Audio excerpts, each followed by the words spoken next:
Hello, everyone. Thanks for joining us and jumping in here on this quick video.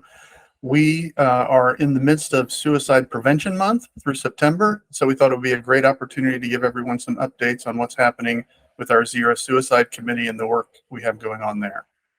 You might recall, or if you're new, I'll let you know, Aspire began a Zero Suicide initiative here around 2014 to 2015. We were taking a look at our rates of death by suicide for the people in our clinical services and wanted to make some efforts to reduce that risk for people.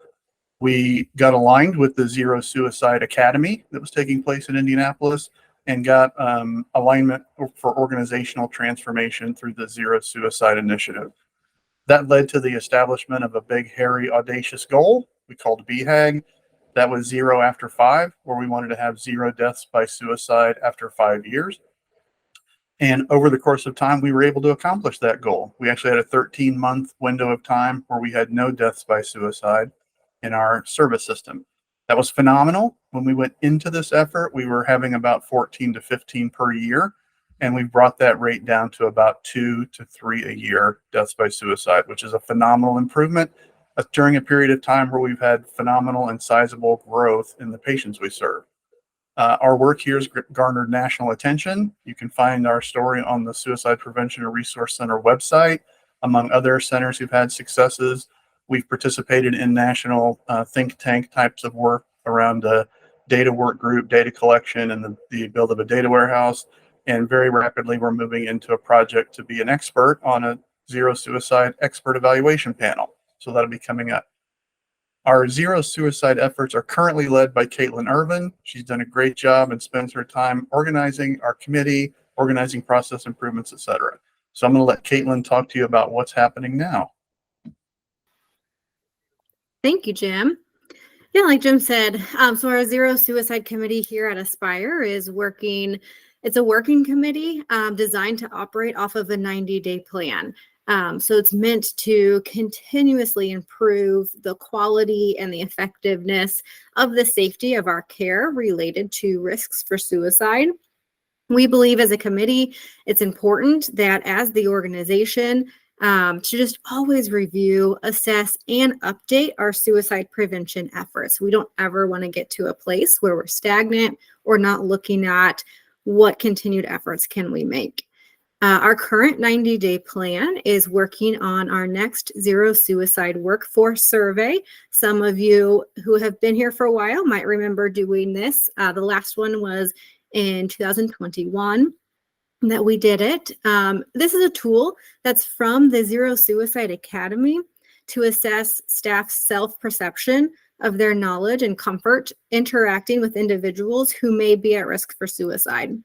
The goal is to gain a general understanding of our organization's ability to address issues related to suicide and is designed to provide our organization with feedback so that we can improve our staff training and patient services. So again, just constantly looking at how can we better serve the individuals that we see here. I'm going to pass it on to Jessica Martin, who is also part of the Zero Suicide Committee here at Aspire. Thank you, Caitlin. At Aspire, we utilize many national resources to assist with staying up to date on support systems and needs, including but not limited to NAMI, American Foundation for Suicide Prevention, and as mentioned before, the Zero Suicide Academy. So NAMI is a National Alliance on Mental Illness, and this is the largest mental health organization committed to bettering the lives of millions affected by mental illness. NAMI works to educate, support, advocate, and listen to those affected by mental illness, as well as provide support for the caregivers and/or family members.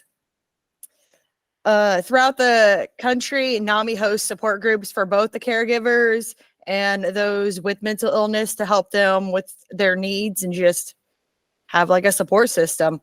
The American Foundation for Suicide Prevention is committed to saving lives and helping those who have been affected by suicide. This foundation assists in funding specific or scientific research, educating the public about mental health and suicide prevention, advocating for various policies that are out there on mental health, and supporting those affected by suicide. And now I'll pass it along to Maggie, who's also a member of the Zero Suicide Committee. Thank you, Jessica. So Aspire has acquired a mental health awareness grant where we are able to then provide mental health trainings to the communities that Aspire serves. So currently that is a variety of different things involving mental health, as well as on the suicide prevention component as well. I offer QPR, which stands for Question, Persuade, Refer, which is a great training for anybody who was working around individuals that you may come in contact that has maybe a mental illness or maybe has a history of depression or anxiety. Additionally to that, I have a school-specific middle school and high school curriculum called SOS Signs of Suicide that can be done in any grade from 6 to 12. And on the mental health awareness component, I do have mental health first aid, psychological first aid, some verbal de-escalation training, as well as some resiliency. So I can be able to provide these different trainings to our communities at no cost to the organization or the host team as well. So thank you for tuning in and listening to us talk about the Zero Suicide Committee, and thank you for your time.